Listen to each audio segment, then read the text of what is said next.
Makadiko sekuru. Yesi mzukuru wangu. Tiri right. Masibere sekuru. Yesi mzaya. Ndi right sawa. Kusiye kumbo. Bviri kupa mino pano. Pano para right pano. Etika. Pano para. Ya sekuru maona tauya kudaiso nemuzukuru wenyu. Kumba kunzara. Zara azutenga chikafira muzukuru. Aiwa chikafa ari kutenga but asundifadza mubedroom. Bedroom like bedroom chayakungochobora chobora chivhasiye. Hani mazona. Izvi. Imini problem makaita. Ndekuti imimi makamhanya. Kutora afana adika. Handiti. Makatora mfana mudika nditi.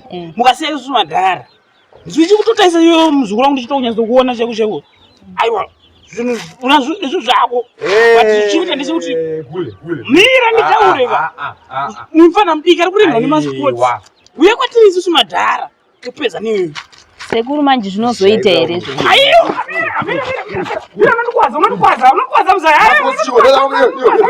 Aiwa chaya kukanzelingi kwasekuru. Kukanzelingi kwasekuru.